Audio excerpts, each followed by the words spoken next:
घटनास्थळी पुन्हा एकदा शोधकार्याला आता सुरुवात होणार आहे। एनडीआरएफ आणि एनएसजी टीमकडून विमानाचे अवशेष काढण्याचं काम सुरू होणार आहे। क्रॅश झालेल्या विमानाचा ब्लॅक बॉक्स आणि डीव्हीआर या आधीच हाती लागलाय।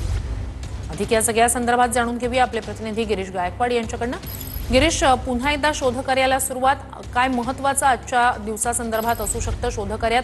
आणखी काय काय महत्त्वाचे एव्हिडन्स आहेत किंवा आणखी काय महत्त्वाच्या वस्तू आहेत ज्या शोधण्याचा प्रयत्न असू शकेल?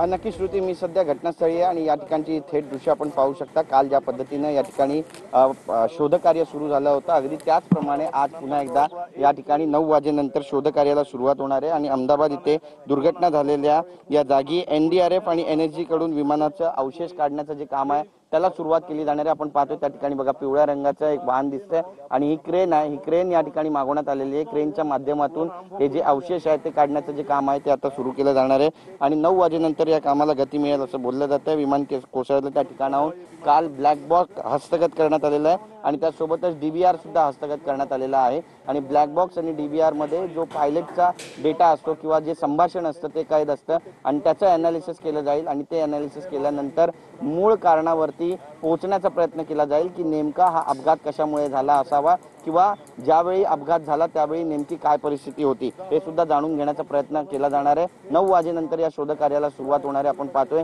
की जी इमारत होती एमबीबीएसच्या मेसची जी इमारत होती जिथे हे सगळे एमबीबीएसचे विद्यार्थी यायचे, या ठिकाणी न्याहारी करण्यासाठी थांबायचे, त्या ठिकाणी हे विमान कोसळलेलं आहे आणि त्याची अवस्था कशा पद्धतीने झालेली आहे ते सुद्धा आपण पाहतोय। एखाद्या खंडरप्रमाणे इमारत वाटते आणि ही अवस्था जी आहे ती पाहूनच लक्षात येतं की किती भीषण अपघात आहे। आणि यानंतर आता 9 वाजेनंतर जेव्हा सुरुवात होईल त्यावेळी नेमक्या कोणकोणत्या घडामोडी समोर येतील हे पाहणं सुद्धा महत्त्वाचं ठरणार आहे। नक्कीच गिरीश, अपडेट्स घेत राहणार आहोतच। तुर्तास धन्यवाद।